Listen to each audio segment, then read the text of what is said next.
Ika-56 na kabanata. Ang nakaraan. Sinabi niya sa kanyang isip na ang sinabi ni Dangwijo na sakit na mas malala pa sa kamatayan. Ngunit sinabi niya na ayos lang naman daw siya. Tinitingnan siya ni Dangwijo habang nakatingin si Namungmay sa kanyang sarili at sinasabihan siya na kung natauhan na daw ba siya at napagtanto ito sa kanyang sarili.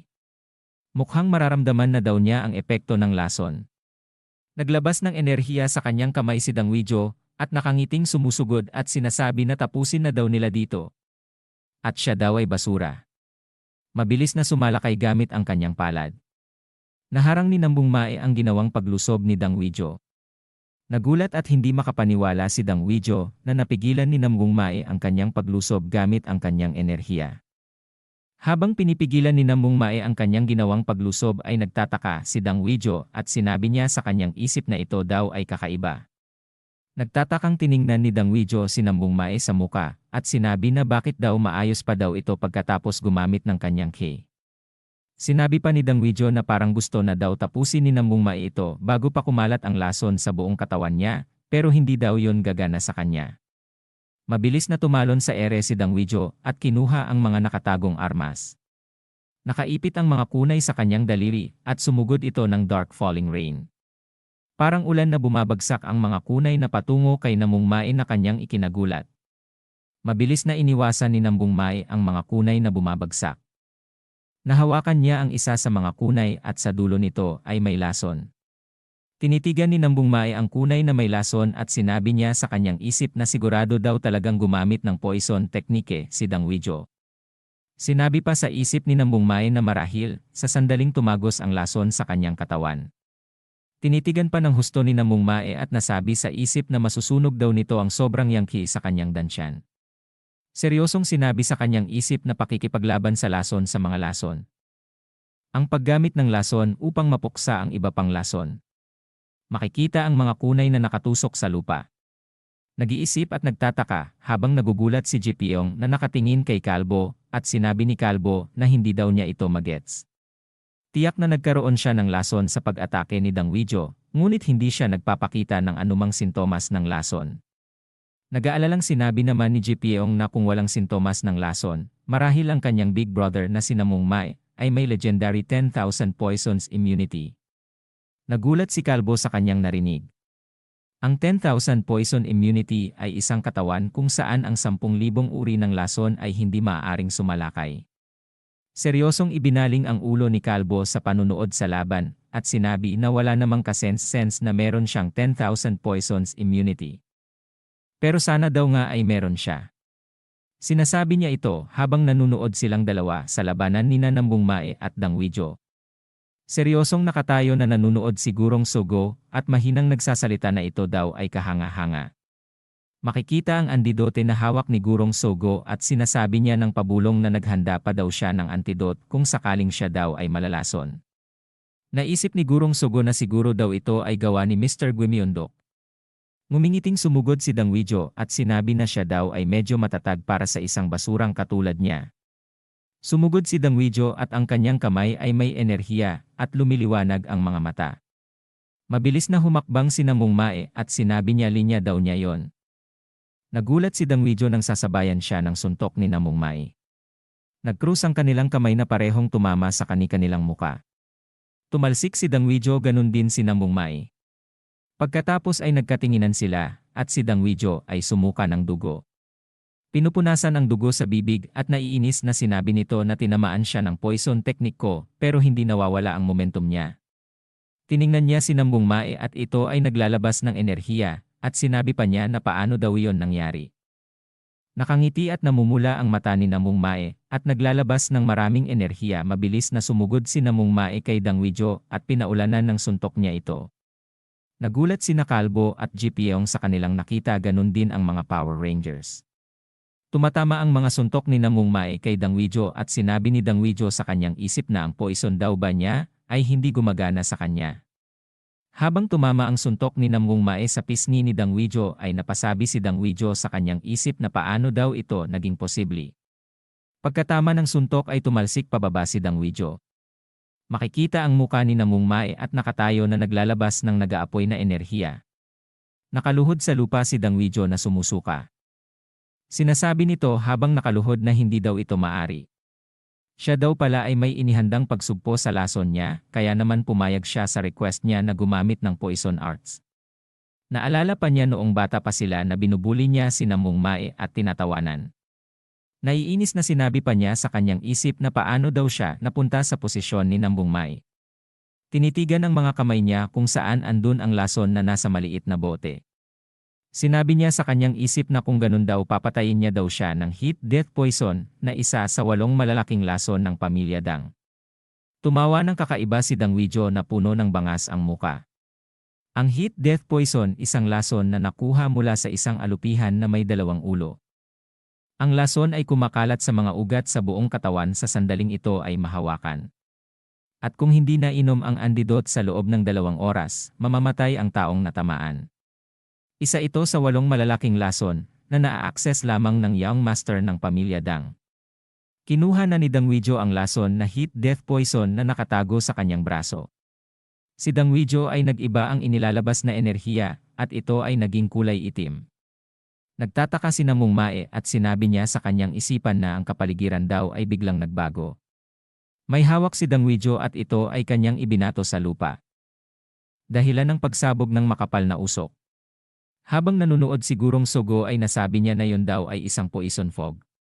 Sumigaw si Gurong Sogo sa mga batang nanunood na tabunan daw nila ang kanilang bunganga at ang kanilang ilong, at sila daw ay lumayo sa sparring stage. Tinakpan agad ni Kalbo at Jipyong ang kanilang ilong at bibig. Makikita ang poison fog sa pinaglalabanan nila. Nakatayo lang si Namong Mae at pinapakiramdaman ang paligid. Sinabi niya sa kanyang isip na malabo daw ang kanyang mga nakikita. Nagulat siya nang may maramdaman na mga kunay ang mabilis na parating. Mabilis na umilag at tumalon si Namong Mae, ngunit ang mga kunay pala na iyon ay isa lang bitag. Upang si Dang Wejo ay makasugod sa kanyang likuran gamit ang may lason na kutsilyo na mabilis na hiniwa si Namong Mae sa kanyang braso. Dahilan ng pagkasugat nito at pagsirit ng dugo. Napasigaw sa sakit si Namong Mae na ikinagulat ni Gurong Sogo dahilan ng paglabas ng malakas na enerhiya nito at sinabi na ano daw ang ginawa niya. Dang Wejo. At dito na po nagtatapos ang ika-55 kabanata.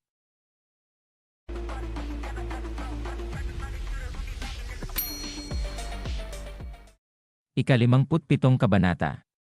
Ang nakaraan naglabas ng matinding enerhiya si Gurong Sogo at sinasabing ano daw ang ginagawa mo. Dang Wejo. Sa pagpapatuloy, makikita ang pasukan ng training area. Nakahiga sa lupa si Namong Mae at umiinda ng sakit. Sinasabi nila ang pangalan ni Namong Mae habang nakahiga sa lupa at si Dang Wejo ay nakatayo. Nahihirapan na bumabangon si Namong Mae at ito ay napasukan ng dugo habang nakaluhod. Makikita ang muka ni Namong Mae na kumalat na ang lason na heat death poison. Flashback bilog ang buwan at makikita ang dahon ng malaking puno. Si Master Gui Mayondok ay nagpalabas ng right K-flow at ang reverse K-flow ng sabay-sabay. Sinabi ni Namong Mae sa kanyang isip na hindi daw niya alam na ang paggawa ng dalawa sa parehong oras ay posible. Sinabi ni Master Gui Mayondok sa kanya na kung siya daw ba ay namamangha. Marahil, dahil sa hindi niya pa ito nakita noon. Sinabi pa ni Master Gui Mayondok na ang reverse key flow ay may panganib na masira ang mga key vessel dahil maaari silang mapilipit. Makikita ang imahe na hinahalimbawa ni Master Gui Mayondok. Sinabi pa nito na ang paggawa ng tamang key flow at reverse key flow sa parehong oras ay mas mapanganib na hindi maihahambing dito. Maaari nitong gawin ang iyong katawan na isang blast bomb. Tumitig si Master Gui Mayondok kay Namong Mae. Nagulat si Namong Mae sa kanyang narinig at nagtatakang sinabi sa kanyang isip na blast bomb. Sinabi pa ni Master Gui Mayondok na totoo daw ito. Dahil ang parehong daloy ng key ay ginagawa ng sabay, kailangan daw niyang ibahagi ang mga key vessel. Makikita ang halimbawa na imahe.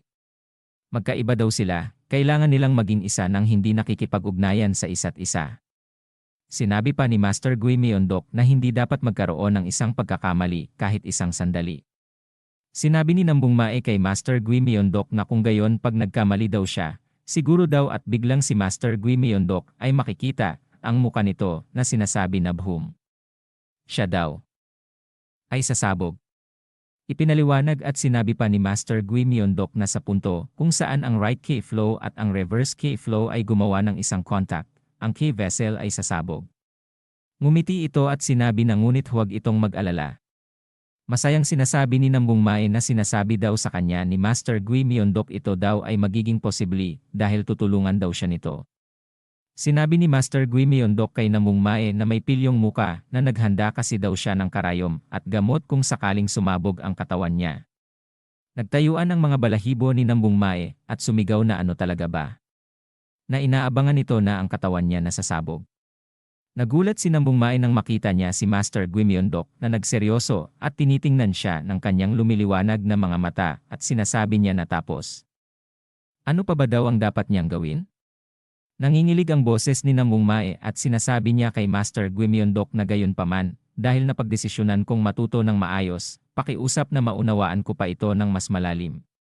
Lumiliwanag ang mga mata ni Master Gui Myeondok at sinabi niya kay Nambung Mae na gagawin ko sana yan kung nag-iisa lang daw siya sa Snake Group member. Nagulat si Nambung Mae at nagtatakang sinabi na ano daw. Naglakad palapit si Master Gui Myeondok sa kanya at sinabi na ang mga bagay na itinuro ko sa lahat bilang guro ng grupo ng ahas ay ang huwag kang magpabaya sa iyong pagbabantay sa anumang pagkakataon. Natulala si Nambung Mae sa kanyang narinig. At sinabi pa ni Master Gui Myeondok na itinuro daw niya ang mga pangunahing kaalaman at pagkukulang ng isang tao. Napalunok si Nambung Mae at sinabi ni Master Gui Myeondok na practical battle. Sinabi pa ni Master Gui Myeondok na masasabi daw ba niya na ang training na ginawa niya hanggang ngayon ay parang mild taste ng Black Flower League training. Pero andito daw siya hindi bilang isa sa mga miyembro ng Snake Group. Nagulat si Nambung Mae at nanlaki ang mga mata. Hinawakan siya sa balikat ni Master Gui Myeondok. At sinabi na narito daw siya bilang kanyang direktang disipolo. Sinasabi niya ito habang hawak niya sa balikat si Nambung Mae. At sinabi pa niya na pinaplano daw niyang turuan siya sa sarili niyang paraan. Bilang si Gui Myeondok. Pagkatapos ay lumingon si Nambung Mae kay Master Gui Myeondok at nakita niya ang mga mata nito na lumiliwanag at ang ngiti nito ay kakaiba. Balik sa kasalukuyan. Sinasabi ni Nambung Mae habang nahihirapan na tumatayo na tamaan ito at basagin. At saka bumangon. Nakaluhod si Nambung Mae at hawak niya ang kanyang tiyan na sinasabi sa kanyang isip na tamaan natin, gaya daw ng sabi ni Master Gui Myeondok. Katulad daw ng pagsunog niya kanina sa poison ni Dang Wijo. Naglabas ng enerhiya si Nambung Mae at sinabi na susunugin rin daw niya ang nakamamatay na lason na ito. Makikita ang imahe na sinasabi ni Nambung Mae na nararamdaman daw niya ang dalawang uri ng K. At ito ay ang Fire K at ang Ice K. Sila ay umiikot na marahas na sinisira ang aking mga daluyan ng dugo. Makikita ang mga larawan kung saan ang Fire K at Ice K ay nasa magkabilang katawan niya, ang isang larawan na ito ay nilalabanan niya ang mga tarantula na Fire at Ice. Nahihirapan na sinasabi ni Nambung Mae, kaya daw niya ito. Makikita na ang bilog na itim ay unti-unti nang nababasag.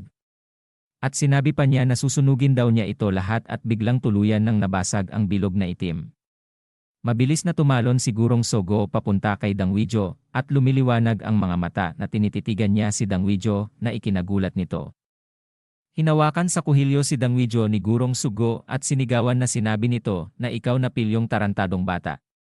Bakit daw niya ginamit ang isa sa 8 Great Poison?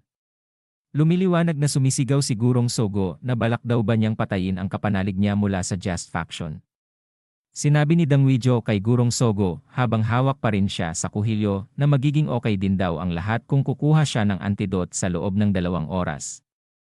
Ngiting tagumpay na si Dang Wijo na sinasabi sa kanyang isip na si Nambung Mae daw ay magiging ng baldado resulta ng kanyang ginawa. Sinabi sa kanya ni Gurong Sogo na ibigay daw sa kanya ang kaagad ang panglunas.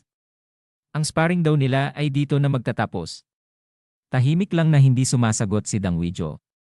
Sinabi pa ni Gurong Sogo na gusto mo ba talagang makick out sa White Military Academy? Nagulat si Gurong Sogo nang may marinig siya sa kanyang likuran na ito daw ba ay martial spar. Makikita ang 2 anino sa pintuan ng sparring area. Na sinasabi na hinihiling niya na ito ay ipagpatuloy. Nagulat at mabilis na lumingon sa likod sina Red Rangers at Jipyong. Ito pala ay ang kapatid ni Nambung Mae at ang matandang kasama niya. Naglakad patungo sa kanila ang kapatid ni Namong Mae na nakatingin ang lahat sa kanya. Nanginginig ang boses ni Jepiong na sinabi ang pangalan ng kapatid ni Namong Mae na si Nambong Il. Masamang tinitigan ni Nambong Il si Jepiong at sinabi dito na nag-enroll ka din ba dito sa White Military Academy. Nakayukong tumugon si Jepiong na tama daw siya. Napunta daw siya dito kahit papaano. Sinabihan siya ni Nambong Il huwag daw niyang bahiran ang pangalan ng pamilya Nambong at manatiling tahimik lang. Sinabi pa ni Nambong Il sa kanya na sa bagay daw naman walang magmamalasakit sa isang tao mula sa isang taong hindi direktang nauugnay sa kanila. Lumapit sa dalawa si Nambong Il. Sumuntok sa kanyang paladtanda ng paggalang at ito ay nagpakilala na siya daw ay si Nambong Il mula sa Nambong family. Sinabi sa kanya ni Gurong Sogo na di ba ikaw ang kapatid ni Nambong Mae? Tumugon ito na tama daw siya. Siya nga daw iyon. Sinabi ni Gurong Sogo sa kanya na ngunit sa ganitong sitwasyon kung saan buhay niya ang nakataya. Tumitig na kumikinang ang mga mata at sinabi niya na bakit pa daw niya hinihiling na ituloy ang spar. Pagkatapos ay naglabas din ng enerhiya si Nambong Il at tumitig na kumikinang din ang mga mata. At dito na po nagtatapos ang ika-57 kabanata.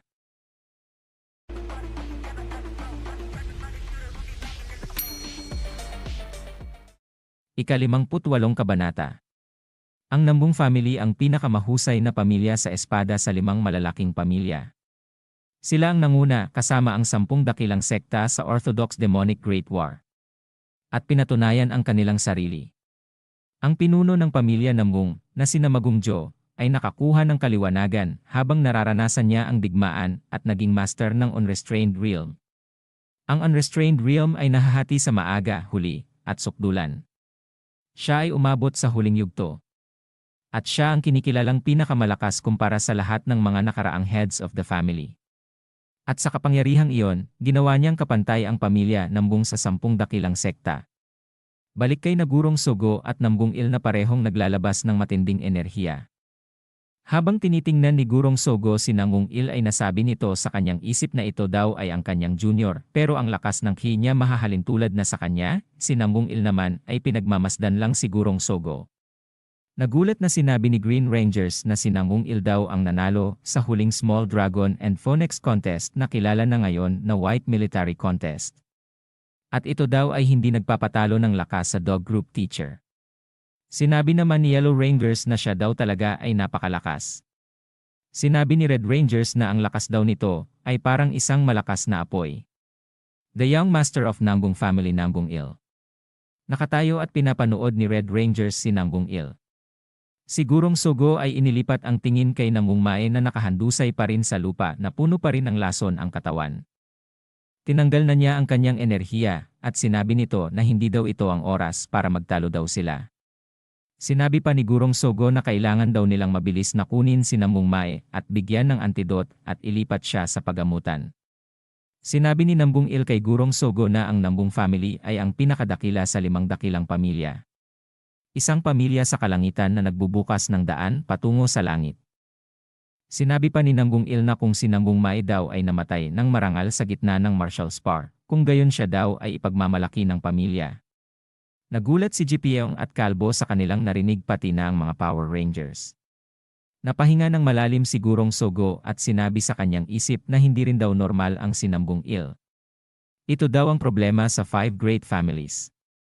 Unti-unti na nag-iiba ang enerhiya ni Nambong Mae na siyang mabilis na lumingon at ikinagulat ni Gurong Sogo nang makita si Nambong Mae na sumabog ang enerhiya at unti-unti na niyang tinatanggal ang lason sa katawan. Makikita ang muka ni Nambong Mae na nahihirapan sa paglabas ng 2 uri ng enerhiya ng sabay. Nakatayo at lumiliwanag ang mga mata at ang kanyang enerhiya ay nahati na sa 2 uri na matagumpay niyang nagawa. Sina Dangwijo at Gurong Sogo ay nagulat nang makita nila si Nambong Mae. At nang matagumpay na natalo ni Nambong Mae ang lason sa katawan niya, ay tumitig at sinabi nito na ang martial spar daw ay hindi pa tapos. Kaya naman daw ay tapusin na daw nila ang laban pagkatapos ay itinuro niya si Dangwijo na siyang ikinagulat nito. Naiinis nang umiti si Dangwijo at sinabi nito na baliw daw ito at nakakabwisit. Nakatingin na sinasabi sa kanyang isip ni Gurong Sogo na ang ki daw ni Nambong Mae ay stable na talaga daw bang nadaig niya ang lason. Sinabi pa ni Gurong Sogo na kailangan daw niya siyang bantayan ng mas malapit. At sinabi na niya na ipagpatuloy na daw nila ang kanilang laban. Nakatayo lang na nakakrus ang kamay ni Nambung Il na pinapanood sila. Ang tatlo na sina Kalbo, Jipion, at Red Rangers ay nakatingin kay Nambung Il. Naiinis na sinabi ni Dangwijo na ang buwisit na bastardong iyon ay napakapursigido. Nakangiti na naman si Dangwijo ng kakaiba at sinasabi na kung papatagalin pa daw niya ang oras na tulad nito, sa huli ay mamamatay siya pagkatapos kumalat ang lason sa kanyang katawan kung hindi daw siya nagkakamali. Nagpalabas ng kanyang magkaibang ki sa magkabilang kamay. Sinambung Mae at sinasabi nito na nakuha na daw niya ang diwa ng kung paano gamitin ang parehong right ki at reverse ki.